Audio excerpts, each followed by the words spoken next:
So my co-host from TSP bullied me to wearing a mask. He said nobody should be bear witness to a clean-shaven Captain Paul. So let's just get into it before I get too emotional.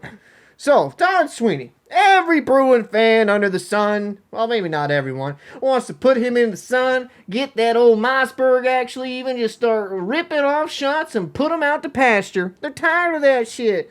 But let's just call it what it is, man. Bruins did not have a good season. The only silver lining of this season is the Bruins potentially have the ability to finish with the number 2 pick if the draft odds go well. I mean, even higher, maybe number 1 if it goes their way. And they can only, they're at 4. They can maybe only fall to 6. They're going to have a top 6 pick. And with that being said, even with a weakened draft class, having a pick that high up in the draft class, maybe they're not an impact player next year, but they should be an extremely good prospect with some really good upside at the NHL level. But, I mean, a lot of Bruins fans are frustrated and aggravated that Don Sweeney is still going to be at the helm, and the same thing with Cam Neely. You know, the Jacobs released a statement. I understand the frustration. A lot of Bruins fans are worried about Sweeney's drafting ability, but I would say there are some players that have been drafted by Sweeney that have turned out to be extremely good NHL players. I mean, let's not just act like he's drafted nothing but bums. I think it's been about, it's going to be 10 years since that 2015 draft where he's kind of put into the seat, and DeBrusque did kind of hit. I mean, he's a top 6 winger at the NHL level. I know we can mention about Barzal and all things, but still, DeBrusque did become a competent NHL player.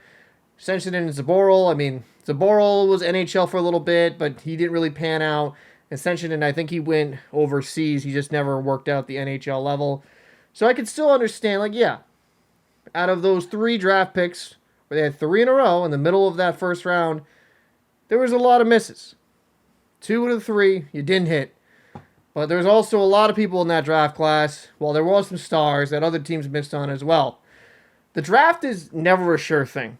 And while I'm really excited about the Bruins having a higher draft pick, it's not a guarantee this player is going to be a star. Mind you, you pick higher, you got greater odds in that. And I think I want to be fair to Don Sweeney. When this team was in its Stanley Cup window, he did everything in his power to trade and acquire pieces to try to get over the hump. They have 1 Stanley Cup win in 2011, but they got close. 13 with the Blackhawks, then with the Blues after that, and they remained to be one of the top teams in the NHL. Well, ultimately, they did not win a Stanley Cup. They were fantastic. Most fan bases would love to have that amount of success, that amount of playoff success, even if they didn't win the whole damn thing. I mean, we have franchises out here for a long time that just have been irrelevant, and they look at the Bruins fan base as being spoiled. And I think that's kind of what's happening here. I think a lot of Bruins fans are spoiled with the amount of success that we get. Because of this one bad year, we want to throw Sweeney, underneath the bus. I think when you look at it with Sweeney, while you can argue that, oh man, the production with the draft isn't there, when you really look at the amount of NHL players he's drafted, I mean, it's kind of around the average NHL GM. And I don't see anybody out there that's going to be able to fix this team in one go. And, I mean, look at some of the players that he's brought in. Morgan Geekie, right? And we want to talk all about Sweeney's failures, but, let's talk about some of the successes here, even on this really poor version of a Bruins team. I mean, Morgan Geekie. I mean, did we see him becoming a 30-plus goal scorer? No, he had a terrific year. He had a career year. I'm hoping the Bruins are able to retain him at around maybe $6 million. Or I'm hoping actually $5.5 million. Geekie's had a terrific year. He really turned it on late. I thought he was a masterclass at the trade deadline, understanding that this team wasn't going to go anywhere. Got some draft capital, got some nice little players back. Kostadinov, I think, has looked pretty steady for what he is. I think he'll be a very solid third liner. And I will say the Fabian Lysell draft pick, I'm not saying he's been a home run. He's struggled at the AHL level. But I really liked what I saw with him the last few games. You can see the speed there. Maybe Lysel's a guy that can hit. Do I think a star level player? Probably not, but he could hopefully pan out to be an okay middle six type player. With the trades that happened, they, stockpiled some of the prospects and draft picks.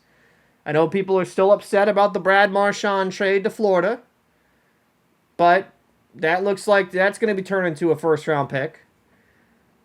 And while it's years down the line, that draft pick, I think it's 2027 if I believe correctly, currently with Bobrovsky getting older, and sure, they have a lot of good core there in Florida. Maybe that draft pick isn't a 30, 31, 32. Maybe it could be in the low 20s, upper teens, or maybe even better than that. I thought it was a very smart move by Sweeney, understanding like this team's not going to be able to do it, even though we're kind of close in the wild card. Let's just try to invest for the future. I thought it was very intelligent. I think a lot of GMs in Sweeney's position would have just bought like crazy, trying to make the playoffs yet again. And, like how the Red Wings were towards that long playoff run where they kept making the playoffs year after year after year. Like, they were okay, but because they want to, live in that land of mediocrity, they didn't allow themselves to kind of get more and more assets. People want to complain about the AHL or the prospects or in the in-house. I mean, the P Bruins are one of the best teams in the AHL. And I'm not saying every single AHL player is going to hit at the NHL level. That's just not how it works. There is different levels to this. But I don't think the prospect pool is as bad as some people speculate it to be. I think it's okay. I think it's solid enough. And I think that currently as constructed with this Bruins team would not be that far away from being back in the mix of things and being back in the playoffs with just some minor moves. Really. I know that sounds crazy, but if you really think about this team as currently constructed, you got David Pastrnak, who is a superstar level talent, 3 seasons in a row with 100+ points. You have that geeky Zacha, and then Lindholm was kind of playing with him towards the end of the season. But let's just go with Lindholm and Geeky. Looked like they were kind of starting to mesh. Zacha, for what he is, he's a solid top 6 player. That's a nice little player to have. And then if you can kind of add, in my personal opinion, another player in free agency, or maybe via trade, another second line wing to really put this team with more depth scoring, I think it slots everybody more appropriately in the lineup. You're not asking a guy like Kostanidov to score 20+ goals, right? You're not asking a guy like Lysell, who I really like the speed from him, to come in next season and be dependent on to be a reliable point producer at the NHL level, which he hasn't really even done at the AHL level. You're slotting everybody in where they really should be. And considering I feel like there isn't a lot of great free agents in this class, but there's some top end ones.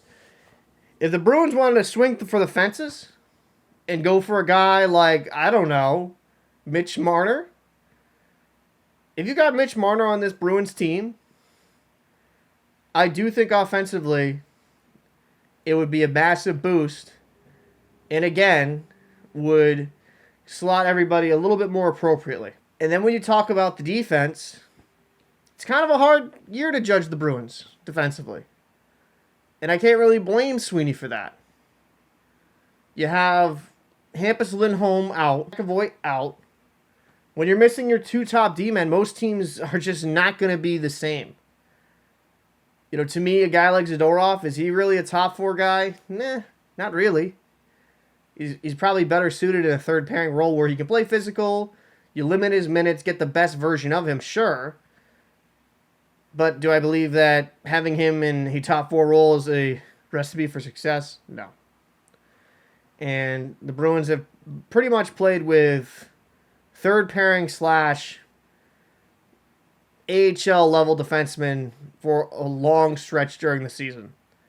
And while I think a guy like Mason Lohrei, I think there should be more there potentially. I think the offensive abilities are there. defensively, he's got some work to do. And as for Sweeney with the Ullmark and Swayman situation, not many people were saying to stick with Ullmark because they understood Swayman was the younger guy. I'm not going to sit here and be a revisionist like, oh yeah, I was saying keep Ullmark. Because I wasn't. I thought, you got to trade Ullmark. Now, I wasn't necessarily happy with the return the Bruins got for a guy like Ullmark. I mean, Kastelik, whatever. I mean, he's a solid fourth-line guy.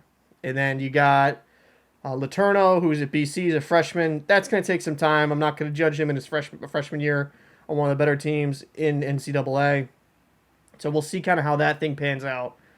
But I thought with Ullmark, you probably should have got a bigger return. And pretty much all fans, maybe not happy with the cap hit, but all fans agreed that, hey, this is, you got to go with the youth. You got to keep the Jeremy Swayman kid because he's the future.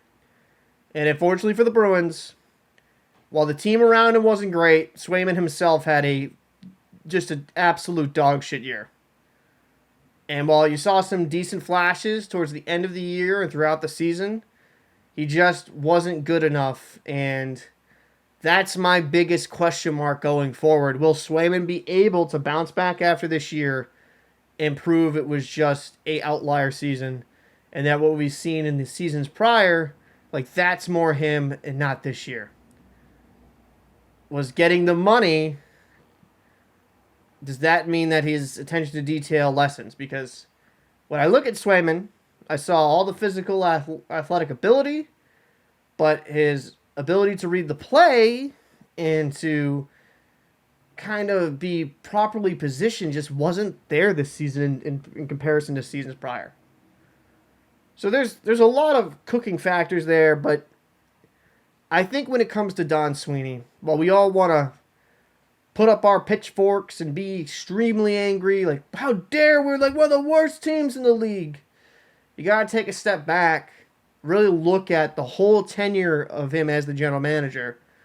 I mean, look at the record. I mean, it speaks for itself. He has one of the best records in the NHL.